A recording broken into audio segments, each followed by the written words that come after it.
Good evening, visitors, and welcome to the Australian War Memorial's Last Post ceremony. My name is Sharon Bown, and joining us today from the Australian Army is Corporal Ethan Kelly.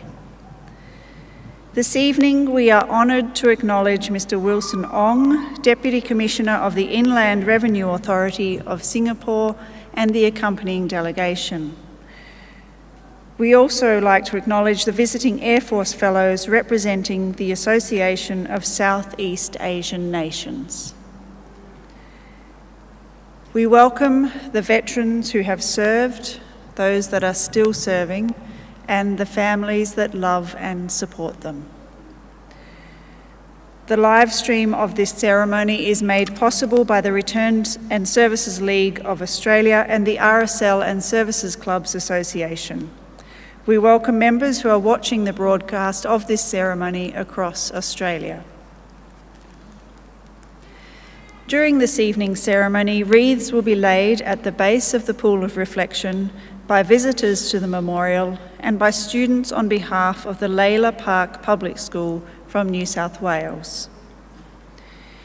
If you are able, would you please stand and join in singing the national anthem?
Students, please be seated.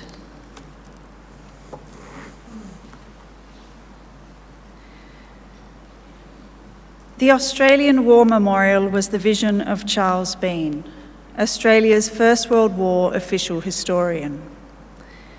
Bean landed with the Australian troops on Gallipoli and stayed with them at the front through to the end of the war. The idea of this national memorial and museum came to him at Pozières, France, in the depths of the bloody fighting of 1916. Bean's idea was that this would be a place where families and friends could mourn loved ones buried in faraway places. It would also be a place that could help all Australians understand what these men and women had endured and what they had done for us. Bean's vision, to which we remain true, is best expressed as inscribed in the entrance to the memorial's galleries. Here is their spirit, in the heart of the land they loved, and here we guard the record which they themselves made.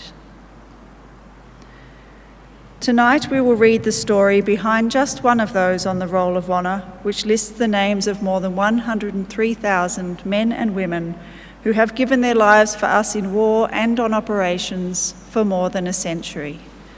But first, we present a lament, Flowers of the Forest.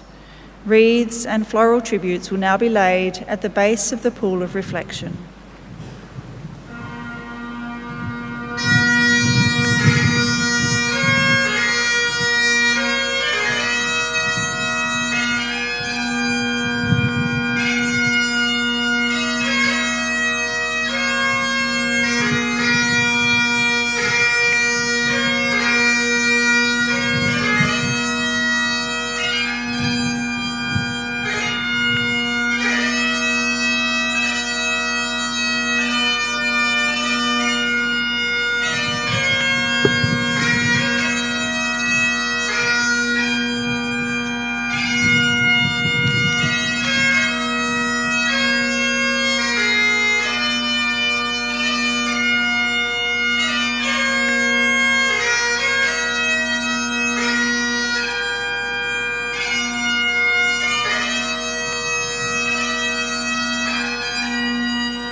Today we remember and pay tribute to driver Cyril Anderson Watherston. Cyril Watherston was born on the 8th of June 1887 to James and Isabella Watherston of Port Lincoln, South Australia. His grandfather had been appointed overseer of the Aboriginal mission at Poonindi near Port Lincoln, and Cyril's father remained in the district as a prominent property owner. Cyril grew up on Boston Island off the coast of Port Lincoln. He and his 4 brothers and 4 sisters attended the local public school. In 1896, Cyril's mother and father got into their dinghy from Boston Island to get to their cutter in the bay. Some reports said that Cyril was with them. Others said that it was his older brother Frank. The dinghy was upset by a squall, and while the boy managed to survive, his parents drowned as their children watched from the beach. Little is known of how the Watherston children managed after the loss of their parents, although they had extended family in the district to help them. They would eventually live all over Australia. Cyril went to Sydney, where he worked for the Harbour Trust. 4 of the Watherston brothers enlisted for service in the Australian Imperial Force shortly after the outbreak of war in 1914. 2 in Western Australia, 1 in South Australia, and Cyril from New South Wales.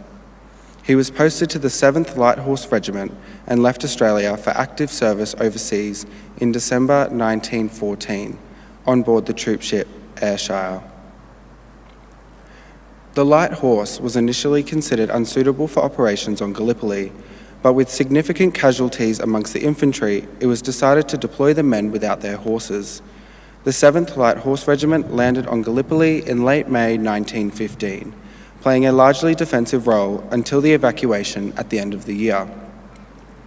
In July 1915, one of Cyril's brothers, Private Frank Watherston of the 11th Battalion, died of wounds, probably from shellfire. It is not known when Cyril heard the news. About 6 weeks later, he got extremely drunk and was charged with being disorderly, using obscene language and refusing arrest.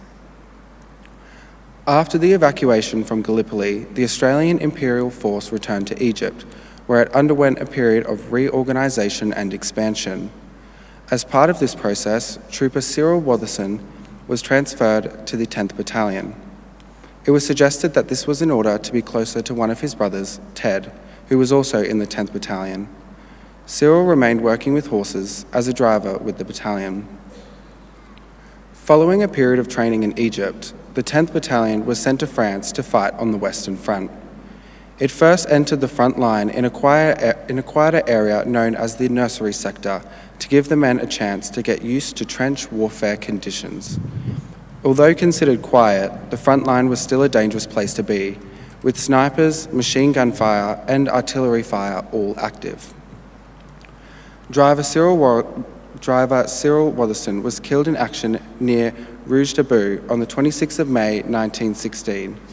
No record remains of the manner of his death. However, the German artillery was recorded to have been regularly placing accurate fire on the road behind the 10th Battalion's position. He would have been called to drive onto the roads along this road regularly. It is most likely he was killed in this fire. He was 28 years old. Driver Cyril Watherston was buried in the Rue de Bois military cemetery near Fleur Bay, the second of the Watherston brothers to have been killed in action. By the end of August, all 4 would be dead, James and Ted being killed in action at Pozières. Their names are listed on the Roll of Honour on my right, among almost 62,000 Australians who died while serving in the First World War. A photograph of driver Cyril Watherston is displayed today beside the pool of reflection. This is but one of the many stories of service and sacrifice told here at the Australian War Memorial. We now remember driver Cyril Watherston, who gave his life for us, for our freedoms, and in the hope of a better world.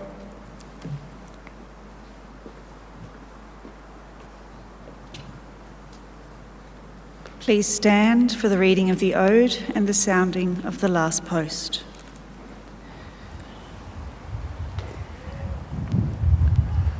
They shall grow not old, as we that are left grow old. Age shall not weary them, nor the years condemn.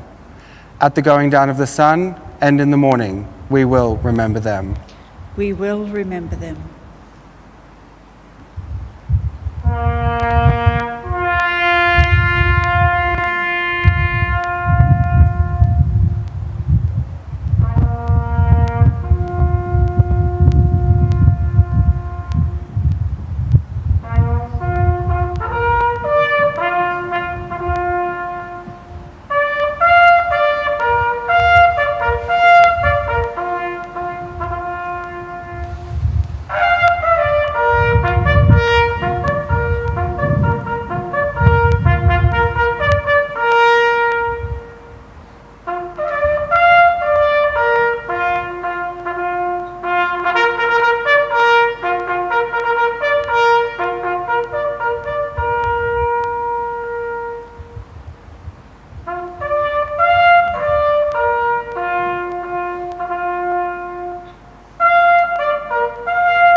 Lest we forget. Lest we forget.